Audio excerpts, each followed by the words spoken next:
You're watching Drake Wing Gaming. Enjoy the video. Hey guys and gals, now we're here for Drake Wing Gaming, and some of you on Twitter, the Gaming Dragon. Today I'm coming back at you with a Let's Play episode of Santa Lucia, Nate's Path. So yeah, let's go ahead and jump right back into it, shall we? Alarm chain, you were up, and let's go. There we go. Where did all this genuineness come from? Now I feel guilty for not being more excited about the prospect of several hours of intense German authorship. I like that you're passionate about it, really. It makes me happy when you're happy. That's not a lie. Not at all. Even if the entire idea has as much appeal as going to the dentist, if it means spending more time with him and making him happy, I'd gladly bear a dozen root canals with no anesthesia. That, and he did save my ass with the whole midterm thing. I owe him, and quite a bit. He gives me a kiss on the cheek and my heart flutters before pulling away. So, how did you do on your midterm? You crashed at your dorm right after, so I didn't get a chance to ask. Speak of the devil. Oh, right, I spent the entire night working on the notes you left me, so I was exhausted after. I did pretty okay, actually, all thanks to you. Granted, I'm definitely not going to be anywhere near the top of my class, but it's more than I could have done on my own. Nate opens his mouth wide in a big grin. That's amazing! I'm so proud of you, hun. He leans in for another peck, which makes me blush. He has absolutely no issue doing this in public, huh? Granted, there isn't a lot of people in the hall right now, but still, there's something pretty freeing about this. I returned the kiss, planting one on his fluffy cheek. I knew you could do it. You're smarter than you give yourself credit for. Honestly, it was all you. I'd have been screwed if you hadn't been there. He places his hands on his hips, tail raised, almost prancing like a proud cock. Well, we definitely learned I need to keep an eye on you. You could be really hopeless, darling. I would hate for you to drop out midway through because you keep falling behind. I'm not gonna drop out, don't worry about it. Honestly, between the money issue and my lack of foresight, that could totally happen. Then again, I shudder to think what the hell I'd even do if I left USL. Go back home? My dad would be, I don't even want to think about that. Good. I'd hate for you to go away now, hon. Softy. You're afraid Brian would try and jump your bones after I left, huh? He brings his hands to his lips, covering another laugh. Perhaps not. Not that he isn't handsome, but he can be a lot. That's putting it mildly. As we make our way down Arcadia Field, chatting the whole way, I freeze. Ah, shit, I forgot I gotta get some groceries. Didn't you get some a few days ago? I shove my hands in my pockets, making sure I have my wallet. Yeah, I did, but I kinda underestimated how much I eat. I thought you ate at the cafeteria all the time. I need to call it my bad habits. Yeah, but I've been trying to cook for myself more. That's great. What did you make? Pasta. And... pasta? He stops, casting a long, doubtful glance at me. 1 second, Neil. Water time. Alright, guys and gals, and we are back. Let's go ahead and jump back in, too, shall we? There we go. Okay.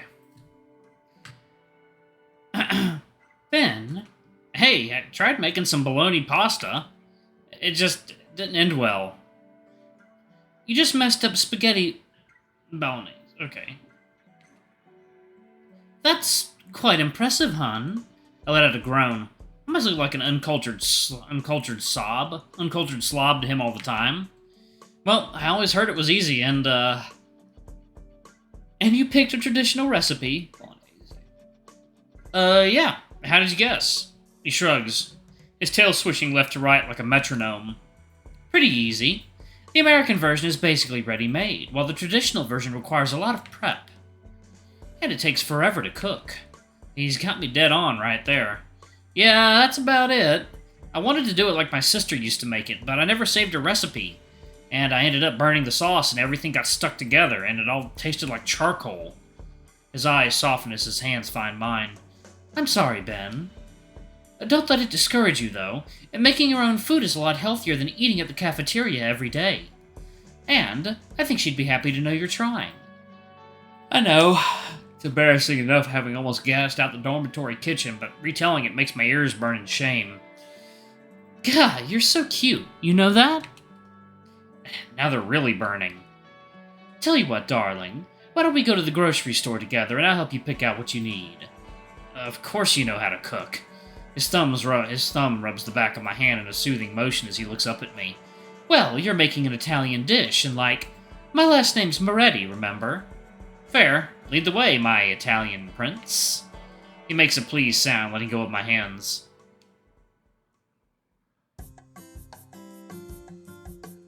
We make our way inside the grocery store, and Nate hands me a little piece of paper he's been scribbling on as we walk. Here you go, darling. I wrote down some of the things you might need. I'll hunt down the rest myself, and we'll be done in a jiffy. He twirls the pen he's holding before holstering it in his pocket like a revolver. Thanks, son. I appreciate it. Anytime, really.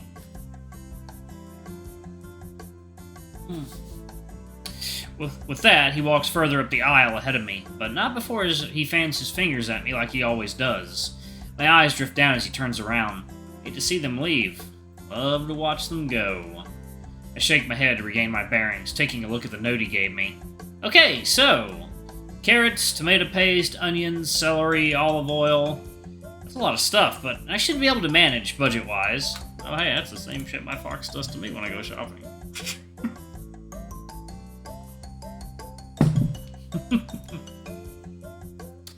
Does he know the recipe, or did he look it up as we walked? That's more ingredients than what I tried. Not that I'm complaining, especially if it means spending more time with him. After a little bit of a struggle finding everything and a lot of cursing the organization of this grocery store, I'm just missing the oil. I bumped into Nate once, but he seemed pretty busy talking to someone by the counter. I'd like to prove I can do something right, so I didn't bother him. Stopping in the aisle containing a plethora of oils, I scanned the shelves for anything that might fit. Virgin, extra virgin, refined... What the hell does that even mean? I'll just pick the extra virgin one. That's gotta be good if it's extra, right? I placed the hefty bottle in my basket, and I'm about to walk out to find Nate when I see something I hadn't noticed before. Right next to all those bottles, there's rows upon rows of chocolate in a wide assortment of shapes. Bars, chips, rocks, discs. There's a lot. Now, I don't eat chocolate often. I tend to prefer savory stuff over sweets. But maybe Nate does?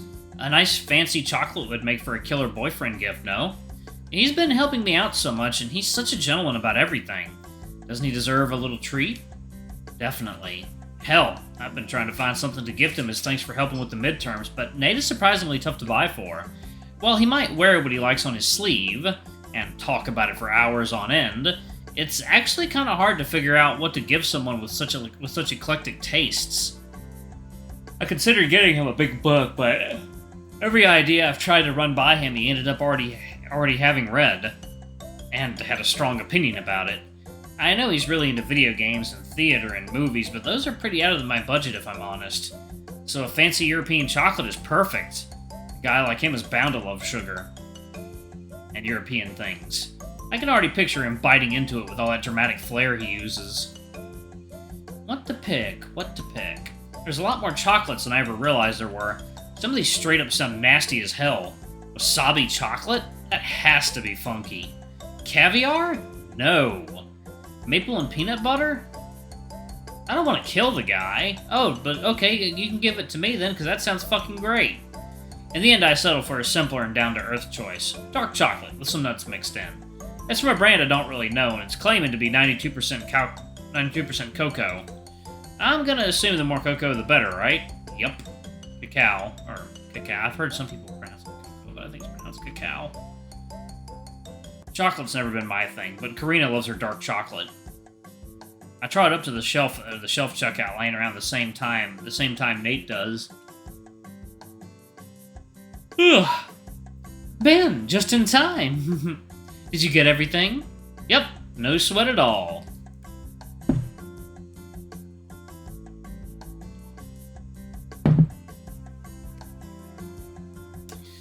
Fantastic. He places his own items on the counter as I pull out my wallet. Looks like he'd picked up some thick meats. I hope I have enough for all this. The fox stops me, placing his hand on mine. Nuh-uh, I'm paying for this. Come on, I can't let you do that. I didn't bring you here to pay for my groceries. My honor is at stake here. I know, but... He sheepishly points out the price tag on both items. My heart leaps out of my chest and my throat. Jesus! The horrified exclamation tears out of my throat almost against my will. His ears flatten as he scratches the back of his neck. I might have gone a little overboard. A little? I don't think I could afford those if I wanted to, actually. The steak alone is more than my entire basket. Sorry, I got carried away after talking to the butcher. He runs a hand through his hair, getting them out of his eyes. I should have asked you, but that's why I want to pay for them. Consider this a gift from me. I don't know what to say. Thanks, I hope this isn't too much. Nate shakes his head. I'll manage. This just means the dish will come out even better than you could have dreamed. The fox scoots over to his own machine, which gives me enough time to quickly scan the chocolate gift on mine. Now my little candy bar looks downright pathetic compared to his gift. It's such a Nate move, upstaging me without even realizing.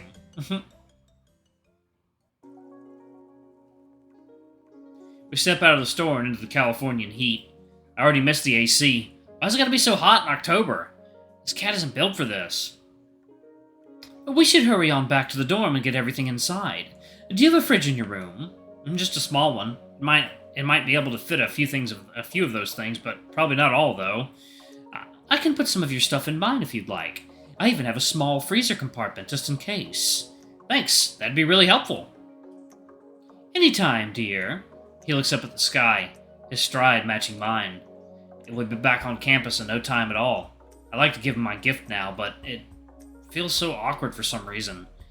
What if he doesn't like it, or fakes liking it? And it's so cheap compared to what he just did. Ugh, fuck it. I clear my throat loudly, drawing his attention. Something the matter, hun?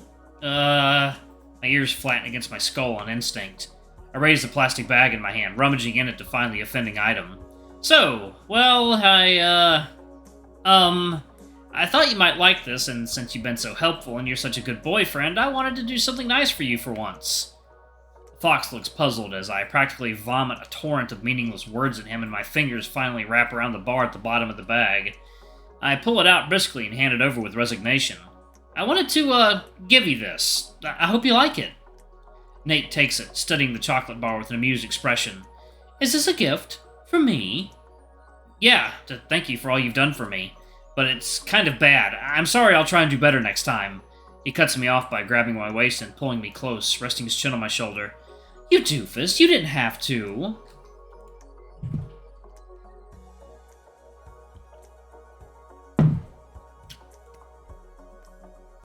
I helped you because I care about you. You don't need to pay me back for anything. He's so warm. I can feel his tail wagging, shifting our balance a little with every motion. When he pulls away, he's absolutely beaming. Thank you, Ben. I mean it. You're just doing what a boyfriend should. He chuckles, giving another look at the chocolate bar. My fur immediately stands on end. I did it. I messed it up. He hates it. Did I pick something you don't like? Maybe we can return it. Can that even be returned? Oh, Benny, I'm so sorry. I love the gift truly, but... He raises the bar up to my eye level, pointing at the label with a clawed finger. I'm actually allergic to nuts. Most of them, at least. But I do like chocolate. Damn it! I knew I'd screw this up. Shit, I didn't know. Ah, damn it, I'm sorry, that's... Ah! Panic sets in, spreading through my veins like a cold fire. How could I not know? This is a horrible look. Congratulations, Rivers. Worst boyfriend award goes to you. Again. Nate lays a reassuring hand on my shoulder. Relax, hun. I appreciate it. It's the thought that counts. I never told you I was allergic. You couldn't have known. I look away, avoiding his kind gaze I feel I don't deserve right now. I guess it's just... I wanted to make you smile. And instead, I just look like I don't even know anything about my boyfriend. You did make me smile. And I'm happy you were trying to be thoughtful. That's meager consolation. A little soothing balm on the searing shame I'm feeling.